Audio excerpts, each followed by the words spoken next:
오늘 우리에게 주신 하나님 말씀은 누가복음 24장 5절에서 6절 말씀입니다. 누가복음 24장 5절에서 6절 말씀을 우리 한 목소리로 같이 합독하시겠습니다. 여자들이 두려워 얼굴을 땅에 대니 두 사람이 이르되 어찌하여 살아있는 자를 죽은 자 가운데서 찾느냐? 여기 계시지 않고 살아나셨느니라. 갈릴리에 계실 때 너희에게 어떻게 말씀하셨는지를 기억하라. 아멘. 할렐루야. 우리 앞뒤 옆 사람과 이렇게 인사하겠습니다. 한 해 동안 수고하셨습니다. 네, 한 해 동안 정말 수고 많으셨습니다. 우리 2025년도 회장님이 기도해 주시는데 정말 감사 한 해가 다 감사였던 것 같아요. 그래서 우리가 이 수고가 있었기에 또 내년도를 바라볼 수 있는 것 같습니다. 특별히 오늘은 누가복음 24장 5절에서 6절 말씀을 살펴보면서 빈무덤이 무엇이 중언디라는 제목으로 하나님 말씀을 같이 나누겠습니다. 예수님은 십자가에서 죽으시고 3일 만에 다시 살아나셨습니다. 그런데 예수님께 무덤이 없었던 건 아니죠. 예수님도 죽은 사람처럼 다 그 무덤을 가지고 계셨어요. 그런데 예수님의 무덤은 우리 인간의 무덤과는 좀 많이 다릅니다. 우리 인간의 무덤은 인생의 어떤 종착점이라고 한다면은 예수님의 무덤은 부활과 그리고 영원한 생명의 시작점이 되는 것이 바로 예수님의 무덤입니다. 유대인의 장례 관습은 우리나라 장례와는 좀 달라요. 그래서 시체를 땅속에 매장하는 것이 아니라 유대인은 이제 자연 동굴이나 또는 어떤 돌을 깎아가지고 돌 무덤을 만들어서 거기에 시신을 넣고 그렇게 매장을 하는 방식을 사용합니다.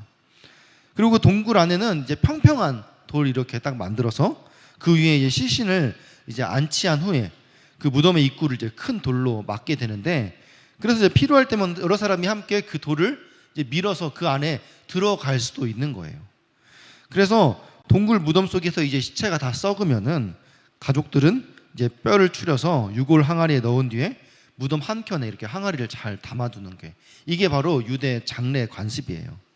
그리고 이제 가족 중에 또 다른 사람이 이제 장례를 치르게 되면은 그 가족 무덤을 같이 쓰는 거예요. 그러니까 이제 그 가족 무덤에 이제 구석에 항아리가 하나하나 이제 쌓여가는 거겠죠. 그러면서 여기가 이제 우리 가족의 무덤이구나, 그리고 우리 가족의 조상들이 이곳에 이렇게 묻혔었구나라고 알 수 있게 되는 거죠. 만약에 한 가정에 초상이 연이어나게 되면은 같은 무덤에 시체를 이제 같이 두는 경우도 있는 거예요. 그래서 이제 성경을 보면은 가족 묘가 많이 등장해요. 우리가 잘 알고 있는 창세기 보면은 이 아브라함의 묘가 계속 등장하죠. 이 아브라함의 가족들은 모두 다 막벨라 굴이라는 곳에 장사가 되어요. 제일 먼저 사라가 장사되고, 그리고 아브라함도, 그리고 그의 아들 이삭, 그 아내 리브가, 그의 첩 비라, 그리고 또 야곱까지 해서 계속해서 다 그 자녀들과 그 또 아내와 그 가족들이 그 곳에 같이 안치가 되는 거죠. 그래서 훗날 그곳을 헤브론 땅이라고 부릅니다. 그래서 다윗이 자기 조상들, 특별히 아브라함의 묘가 있었던 그 헤브론 땅을 수도로 정해가지고 거기에 이스라엘을 세우게 되는 거죠.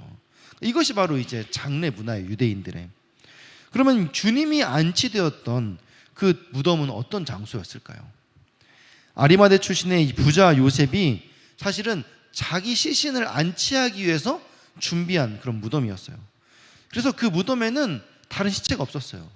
그러니까 아리마대 요셉이라는 사람이 아리마대 출신의 이제 부자 요셉이거든요. 그러니까 굉장히 사실 좋은 장소를 미리 땅을 잘 받아가지고 새로 이제 돈을 주고 그 이제 무덤을 판 거죠. 이제 돌을 잘 깎아가지고.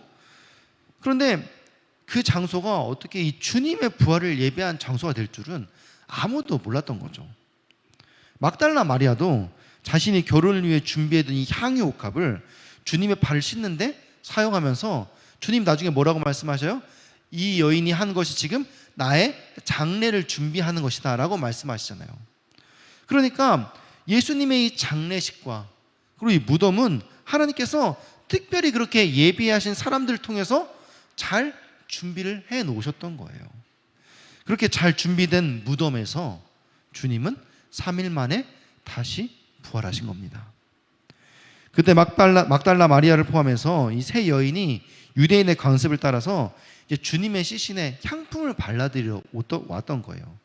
아까 말씀드렸듯이 시신을 안에 이제 안치해 놨다가 며칠 지나면 썩으면은 그 뼈를 이제 잘 수거해가지고 할에 담아가지고 향품과 함께 둔다고 했잖아요. 그러니까 그거를 하려고 지금 온 거예요.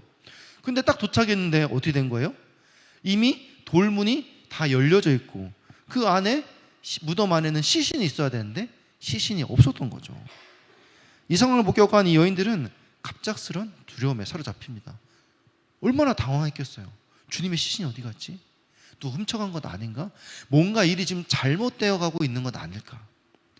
그때 그렇게 벌벌 떠는 여인들 앞에 천사가 나타나서 이렇게 말하는 겁니다. 우리 누가복음 24장 우리 본문 5절 말씀 같이 읽겠습니다. 여자들이 두려워 얼굴을 땅에 대니 두 사람이 이르되 어찌하여 살아있는 자를 죽은 자 가운데서 찾느냐. 아멘. 이 두 사람은 두 천사를 말하는 거예요. 이미 예수님께서는 이 사망 권세를 깨뜨리고 부활하신 후였어요. 그러니까 사실은 그 사실을 몰랐던 여인들은 이 부활하신 주님을 빈 무덤에서 찾고 있는 거죠. 여러분, 이 기독교는 절대로 죽은 자의 무덤을 찾아서 순례하거나 참배하는 그런 무덤의 종교, 죽음의 종교가 아니에요. 사실 세상의 모든 종교는 그 종교의 창시자나 신으로 숭배했던 원래 과거엔 사람이었는데 나중에 그 사람이 신이 됐다라고 해가지고 그 창시자들, 신으로 숭배하는 그 사람들의 무덤이 다 있어요. 이슬람의 이 무함마드 무덤은 사우디아라비아 메디나의 그 모스크 신전에 모시고 있습니다. 불교의 석가모니는 인도의 마하파니 니르바나 사원에 안치하고 있고 유구의 공자도 중국의 산둥성 공자림이라는 무덤에 안치하고 있습니다. 이렇게 모든 종교들은 다 창시자 또는 신으로 숭배하는 그런 교주의 무덤들 다 가지고 있어요. 그리고 특별한 장소에 모셔놓고 거기를 이제 해마다 와가지고 숭배하고 또 성지순례하고 그러면서 거기서 그 안에서 그 무덤으로부터 신앙심을 불러일으키는 그런 의식들이 다 있다라는 거예요. 그런데 우리 기독교는 어떻죠? 우리는 무덤이 없어요. 우리는 예수님의 무덤을 특별한 장소에 안치하지도 않았어요. 매년 방문하면서 그걸 숭배하지도 않습니다. 물론 예수님의 무덤이었을 것이라고 추정하는 장소가 있어요. 성지순례할 때 그 코스도 갑니다. 근데 거기를 특별히 신성시해서 거기서 기도하고 절하고 거기서 무슨 의식을 치르거나 그렇게 하진 않는다라는 거죠. 왜 그럴까요? 우리 주님은 이미 부활하셨기 때문에, 우리 주님은 그 빈 무덤에 계시지 않기 때문에. 그래서 이 기독교는 무덤과 죽음을 뛰어넘는 참 생명의 종교, 영원한 생명의 종교라고 말하는 거예요. 그렇다면 이 예수님의 부활이 오늘 우리에게 어떤 의미가 있는 것일까? 여러분, 사실 우리는 죄로 인해 이미 영원한 형벌을 당해야 되는 인간들이죠. 그래서 우리가 죽게 되면은 지옥에 가는 거잖아요. 그런데 어떻게 됐어요? 우리가 예수님 믿는 순간 예수님께서 우리의 죄를 대신해 줌으로 인해서 우리의 죄를 완전히 속량시켜 주셨죠. 그렇다면 사실 이 예수님의 대속 사역, 우리의 죄를 완전히 예수님이 대신 지시고 해결하신 그 사건이 어디서 끝난 걸까요? 십자가 위에서 이미 다 해결됐죠, 사실은. 그러면은 사실 부활 없이 십자가 딱 지시고 예수님이 우리의 죄를 대신 해결해 주셨으니까 거기서 이제 우리 죄 다 해결됐네 라고 끝난 거 아니에요? 그럼 굳이 부활이 없어도 되잖아요. 예수님 시신 있어도 되잖아요. 그런데 성경은 그렇게 말하고 있지 않다는 거예요. 고린도전서 15장 17절 같이 읽겠습니다. 그리스도께서 다시 살아나신 일이 없으면 너희의 믿음도 헛되고 너희가 여전히 죄 가운데 있을 것이요. 아멘. 뭐라고 말하고 있어요? 부활이 없으면은 뭐가 없어요? 우리의 믿음도 헛되고 여전히 우리가 죄 가운데 있을 수밖에 없다라는 거예요. 여러분, 왜 그럴까요? 사실 예수님이 우리의 죄를 대신 지신 건 다 십자가 사건으로 다 해결되었잖아요. 그런데 이 부활이 없이는 십자가의 구원이 완성될 수 없다라고 말하는 겁니다. 쉽게 말해 이 부활이라는 것은 하나님께서 예수님의 희생을 하나님이 받아 들으셨다라는 그 의미예요. 예수님이 십자가에서 우리의 죄를 대신해서 죽으셨다고 해서 자동으로 우리의 모든 죄가 다 사해지는 건 아닙니다. 왜냐하면은 그 죄가 있다 없다를 사해주는 권세가 누구에게 있는 거예요? 사실은 하나님께 있는 거죠. 하나님이 우리의 죄를 사해 주셔야 되는데 그 사해 주기 위한 대가로 예수님이 십자가를 대신 지신 거잖아요. 근데 하나님이 그것을 네가 진 그 십자가 우리 인간의 모든 죄를 대신 진 걸로 내가 인정할게 라고 하지 않으면 사실은 그 십자가가 무효가 될 수도 있는 거잖아요. 하나님이 그거를 인정하고 받아들여야 되는 거예요. 그래서 부활은 아버지 하나님께서 예수님의 대속이 완전하다, 내가 그 희생을 받아들인다 라는 어떤 공식적인 선포와도 같은 거라는 겁니다. 여러분, 이 죽음이 뭘까요? 죽음은 죄의 삭시잖아요. 그러니까 죄의 결과잖아요. 그런데 예수님이 죽었는데 죽지 않고 살아나셨다. 이거는 무엇을 의미하냐면은 이 죄의 결과가 곧 죽음인데, 그래서 그 죄의 대가로 예수님이 죽기로 해서 죽었는데 사실 그 죽음이 예수님께는 적용이 될 수가 없는 거예요. 그렇잖아요. 예수님이 하나님의 아들이고 하나님 그분 자체이신데 그분이 죽기로 하셨는데 죽긴 했는데 이 죽음 자체가 실제로 적용이 될 수가 없는 거예요. 그러니까 그분이 바로 하나님이 맞으시구나, 죽지 않고 살아나셨구나, 이것으로 인해서 그분이 정말 죄가 전혀 없으신 분이라는 것을 증명한 사건이 바로 부활 사건이라는 거예요. 그러면은 예수님이 원래 죽어야 되는데 죽지 않았네?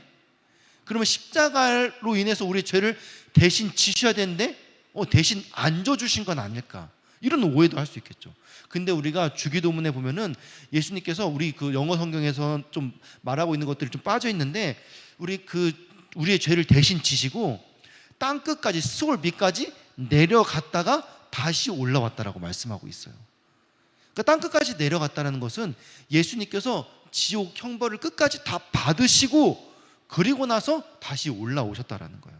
그러니까 사실 예수님이 십자가의 그 고난을 통하여서 인간이 지어야 될 육체적 고난, 정신적인 고난, 영적인 고난을 다 완전히 겪으시고 나서 다 해결함 받고 받아야 될 거 다 치르고 나서도 그 죽음 자체가 예수님을 어떻게 할 수가 없는 거예요. 그러니까 말하자면은 여러분 그런 거 해보셨어요? 그 풍선 같은 거 물에다가 완전히 담가놨다가 그 공 있잖아요, 뭐 플라스틱 공 같은 거 담가놨다 딱 놓으면 어떻게 돼요? 그냥 붕 떠오르잖아요. 그렇다고 해서 이 공을 안 담근 거예요? 완전히 물에 다 적셨잖아요. 담갔는데 그게 담가질 수가 없는 거예요. 그러니까 죄가 없으신 그분이 죄를 아무리 덮었어도 그분은 하나님 자신이기 때문에 그 죄가 어떻게 예수님을 할 수가 없는 거예요. 그 죽음이 예수님을 어떻게 할 수가 없는 거예요.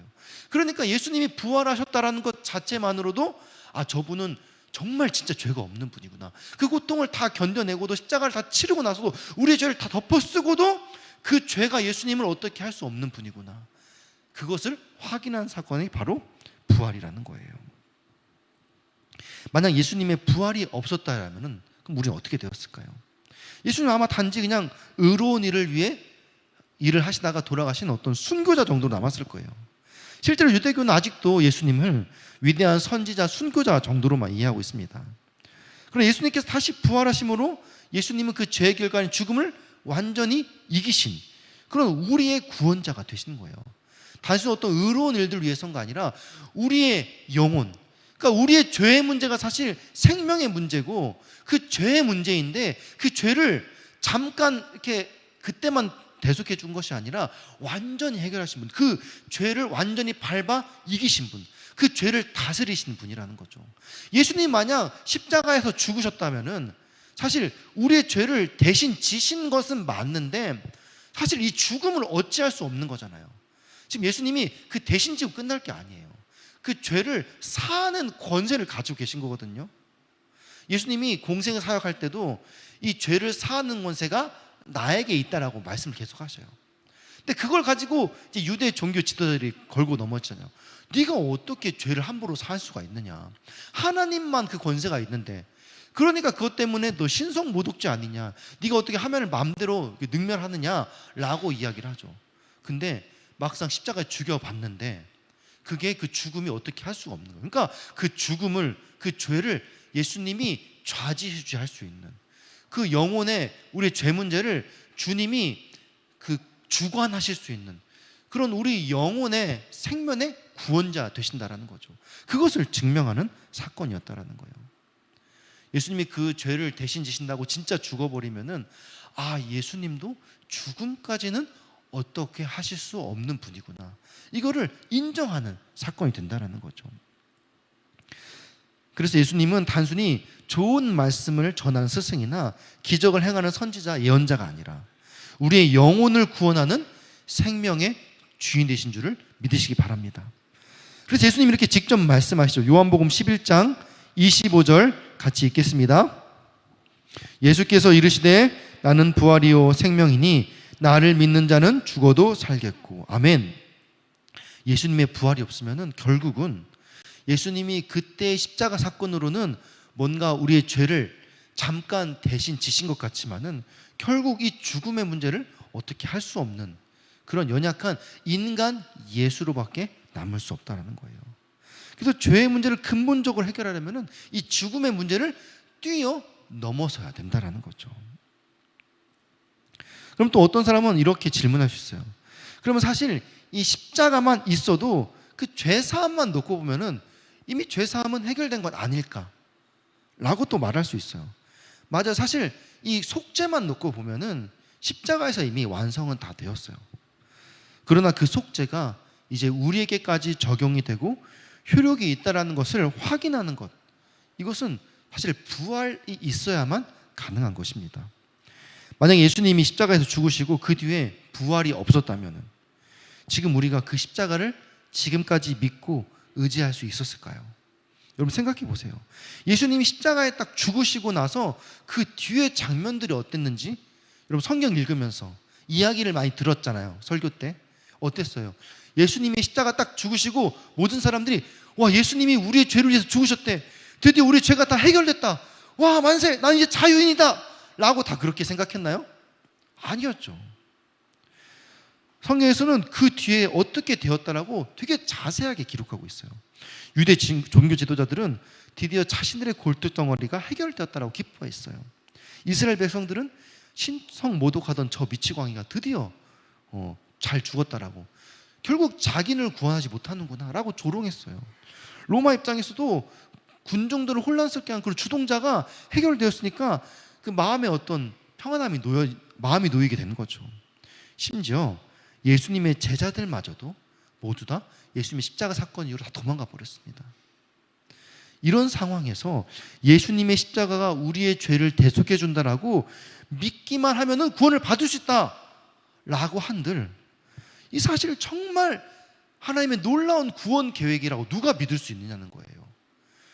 예수님 십자가 딱 지었을 때 아무도 안 믿었어요.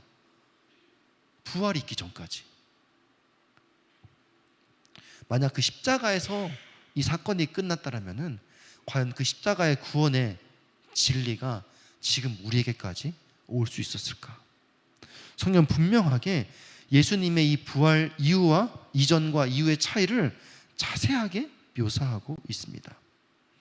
예수님의 십자가 사건은 부활 이전까지는 실패의 역사처럼 그리고 있어요. 방금 말했던 건 다 기뻐했어요. 잘 죽었다라고 조롱하고. 그러나 부활 이후에 완전히 반전의 드라마로 역전되기 시작합니다. 빈 무덤을 본 로마 군인들은 예수님의 시체를 도둑 맞았다라고 생각해서 그 책임이 자기한테 돌아올 줄 알고 도망가 버렸어요. 이 사실을 알게 된 유대 지도자들은 정말로 혹시 예수님 부활했으면 어떡할까? 자기네들의 입지가 곤란해지니까 이 사실을 제자들이 시체를 몰래 훔쳐서 숨겼다라고 소문을 퍼뜨리자라고 전략을 짭니다. 그럼에도 어떻게 됐을까요? 시간이 지나면 지날수록 예수님의 부활 사건이 더 많은 사람들에게 알려지기 시작하고 그 사실이 진짜라고 드러나기 시작합니다. 왜 그랬을까요? 왜냐하면 부활하신 주님께서 실제로 사람들을 만나고 다니시니까, 막 자랑을 하고 다니시니까, 막 내 살 만져보라고 막 하시고, 그러니까 살아계시는 그 분이 실제로 막 돌아다니시니까 그 사실을 본 사람들이 진짜 살아나셨네? 에이 거짓말. 근데 그 사람 또 나타나고, 진짜 살아서 우리 다 봤어. 에이 거짓말인데 또 그 사람 또 나타나시고, 이게 이 거짓을 어떻게 감출 수가 없는 거예요. 시간이 가면 갈수록 진리가 더 분명해지는 것이죠. 그리고 예수님 그렇게 40일 동안 이 땅에 계시면서 하나님 나라와 그 뜻에 대해서, 앞으로 일어날 교회의 역사에 대해서, 그리고 다시 오실 주님에 대해서 설명해 주셨기 때문에 그 주님의 그 역사가 지금 우리에게까지도 흘러오는 것 아니겠습니까? 그래서 예수님의 이 십자가 대속은 부활이 없이는 완성이 될 수 없는 거예요. 그렇다면 왜 예수님의 이 부활이 우리의 영원한 생명과 직접적으로 연결되는 것일까? 예수님의 십자가 사건으로 우리의 죄사함은 사실상 완전히 이루어졌다라고 하면은, 사실 부활 같은 경우는 이걸 알리기 위한 어떤 보너스 정도, 최종 확인 정도로 우리가 여길 수 있는 거 아닐까? 꼭 부활을 우리의 신앙으로 고백해야 되고, 그거를 꼭 내가 믿어야 되고 그래야 될까? 그런데 성경은 절대 그렇게 말씀하고 있지 않습니다.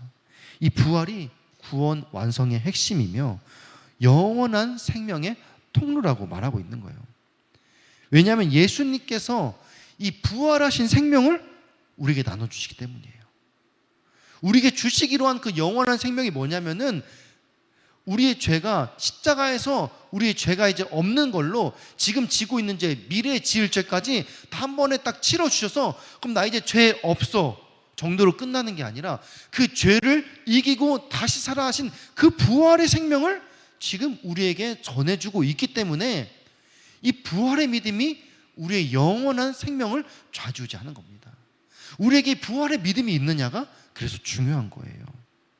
우리는 이 예수님의 부활된 생명에 접붙여진 생명인 것이에요. 그래서 예수님께서 말씀하십니다. 요한복음 14장 19절 말씀입니다. 같이 읽겠습니다. 조금 있으면 세상은 나를 다시 보지 못할 것이로되 너희는 나를 보리니 이는 내가 살아있고 너희도 살아있겠습니다. 아멘. 예수님의 육체는 승천하셔서 더 이상 이 땅에서는 볼 수 없어요. 그러나 부활하신 주님께서 지금 우리 안에 살아 계시기 때문에 우리는 그 예수님을 만날 수 있고, 볼 수 있고, 경험할 수 있고, 느낄 수 있고, 그리고 그분의 부활 생명에 참여할 수 있게 되는 겁니다. 만약 예수님이 부활하시지 않았다면 우리는 여전히 죽음의 지배 아래 있었을 거예요.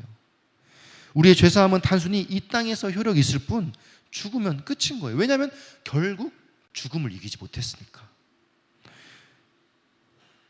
우리가 처음에 에덴 동산에 창조되었을 때는 사실 우리가 죽지 않는 존재로 창조되었어요. 영원히 하나님과 함께 살아가는 존재로 창조된 거죠. 그러니까 하나님께서 지금 우리에게 회복하기 원하시는 그 영원한 생명이란 건 뭐냐면은, 아담과 하와 처음 우리를 창조하셨을 때 죽지 않는 그 생명으로 우리를 만드신 거예요. 그러니까 예수님께서 우리에게 부활 생명을 주셨다는 것은, 우리가 이 땅에서는 육체는 지금 당장은 죽게 되겠지만, 우리 담임 목사님이 자주 얘기하잖아요. 부활체로 우리가 결국 부활하게 된다라고. 그러니까 우리가 이 땅에서는 죽지만 예수님 다시 오실 때 우리의 육체도 실제로 부활하게 되어 있어요. 예수님이 부활하셨을 때 영으로만 부활한 게 아니에요. 도마에게 다 만져보라고 했잖아요. 손자국까지, 허리에 창자국까지 다 만져보라고 했잖아요. 육체를 실제로 느꼈어요. 그러니까 예수님이 그때 부활체로 다시 살아난 거예요. 그러니까 영, 육, 혼이 완전한 존재로 다시 태어나게 된 거죠. 예수님께서 이제 그 생명을 우리에게 나눠주면은, 우리도 예수님 재림하실 때 우리가 그 부활체를 힘입어서 다시 살아나게 된다는 거예요. 우리는 흔히 인간적인 생각으로는 예수님이 완전히 죽으셔야 우리의 죄의 대가를 다 치르신 게 아니라고 생각합니다. 예수님이 죽지 않고 다시 부활하시면은 십자가의 희생이 무효가 되는 것 아닌가. 그런데 예수님이 누구예요? 예수님이 하나님의 아들이며 동시에 하나님 자신이시잖아요. 그러니까 우리가 그분이 부활하신 생명이라는 것은 우리가 하나님과 같은 그런 존재로 다시 한번 우리에게 아담과 하와의 그 영원한 생명을 우리에게 주신다는 거죠.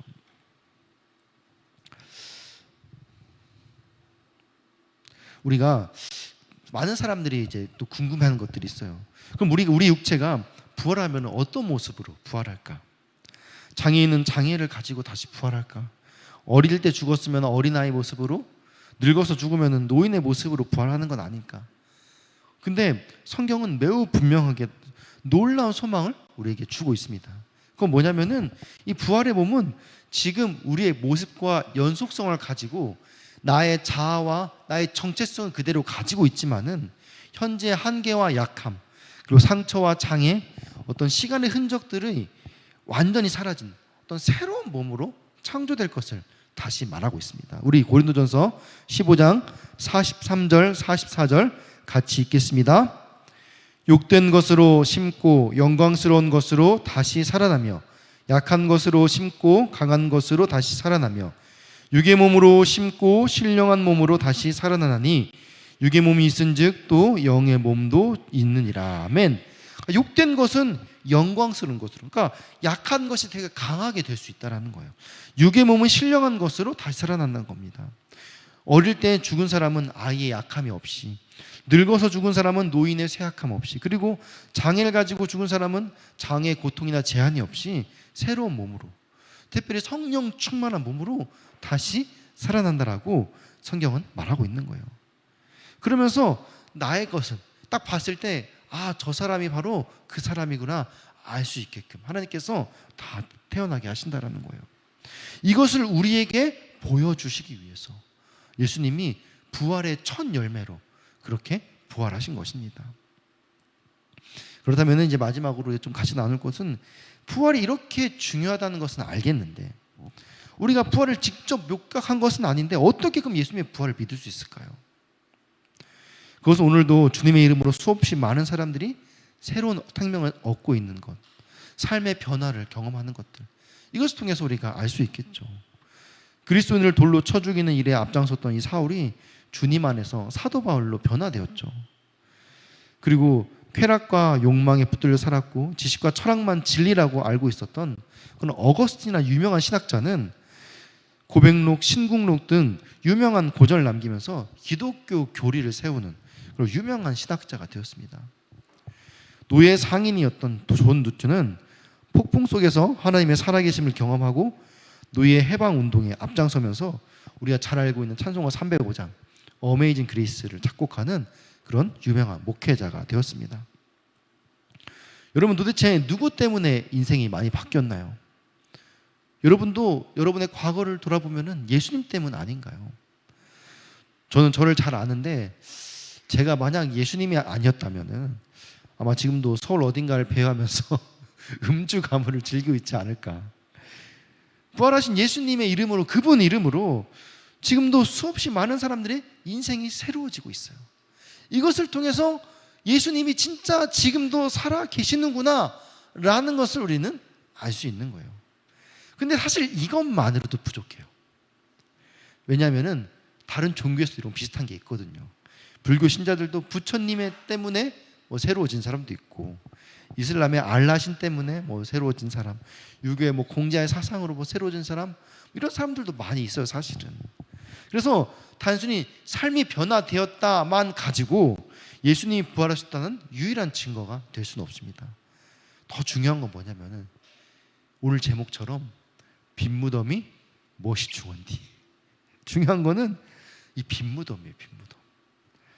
서두에 말씀드렸던 것처럼 세상의 모든 종교에는 그 종교의 창시자의 왕릉 같은 그런 무덤들이 다 있습니다.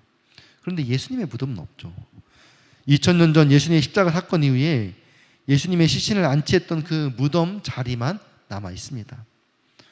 만약에 예수님이 실제로 부활하지 않으셨다면 어땠을까요?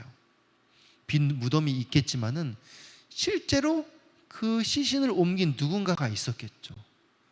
그게 감춰질 수 있었을까요? 아마 예수님을 추종했던 그 많은 사람들은 그 시신을 찾으려고 애썼을 것이고, 그 시신의 자리로 추정되는 여러 어떤 지점들이 지금도 아마 그때 이런 비하인드 스토리가 있다더라 하면서 그런 것들이 추정되고 있었을 거예요. 추종한 사람들이 그것들을 가지고 숭배하고 있었을 거라는 거예요. 사실 그런 것들이 사실 다 남은 자들의 본능 아니겠어요? 근데 예수님의 무덤은 그 빈 무덤 말고는 그 시신을 어디에도 옮겼다라는 그런 이야기가 없어요. 그저 주님이 부활하신 현장으로 알려졌던 그 빈 무덤만 존재하는 거죠. 그러나 이 빈 무덤보다 더 중요한 증거는 뭘까요? 바로 그 빈 무덤을 비롯해서 예수님의 부활 사건이 지난 2000년 동안 한 번도 허물어진 적이 없다라는 것입니다. 1972년 미국 대통령 선거가 5개월 앞두고 있을 때 일이었어요. 워싱턴 DC의 워터게이트 건물에 있는 민주당 본부에 5명의 절도범이 침범했습니다. 체포된 이 절도범 중 한 사람의 수첩에 이 백악관 관계자들의 이름과 연락처가 발견되면서 사건이 크게 확장되었습니다.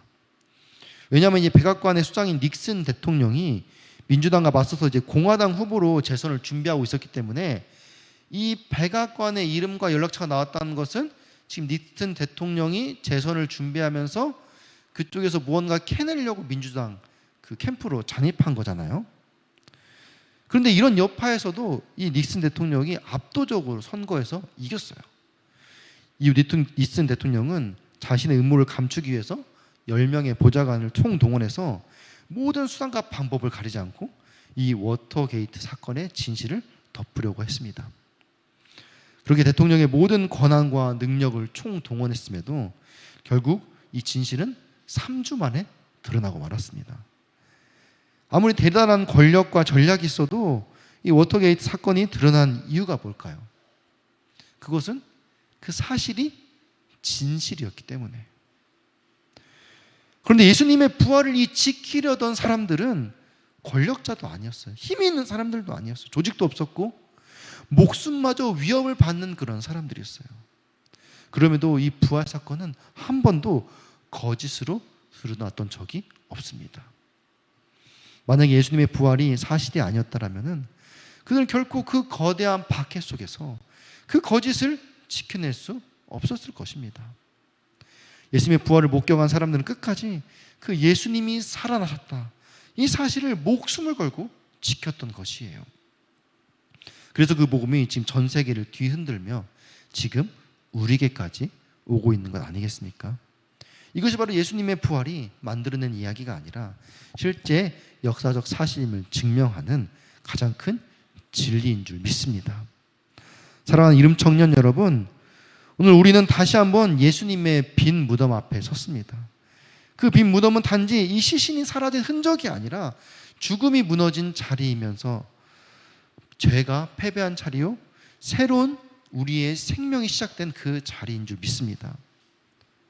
빈 무덤은 부활의 증거이자 우리 구원의 완성된 자리입니다. 죽음이 예수님을 붙잡아 두지 못했음을 증거하는 것, 사실이라는 거예요. 세상의 권력조차 숨기지 못했던 이 워터게이트의 진실처럼 예수님의 부활도 2000년 동안 단 한 번도 무너진 적이 없어요. 권력이 있었던 것도 아니고 조직이 있었던 것도 아니고 심지어 믿는 이들이 생명의 위협 속에 있을 때도 그들은 끝까지 이 진리를 지켜냈습니다. 예수님은 살아 계십니다. 지금 그분이 우리와 함께 하십니다. 그래서 예수님이 오늘도 우리의 산 소망이 되신 줄 믿습니다. 부활의 주님은 내 삶의 주인으로 모시겠습니다. 부활의 생명으로 내가 새로운 삶을 살겠습니다. 우리 이렇게 결단하면서 우리 다 함께 일어나셔서 주 예수 나의 산 소망 함께 찬양하며 준비하신 예물 하나님께 같이 드리겠습니다.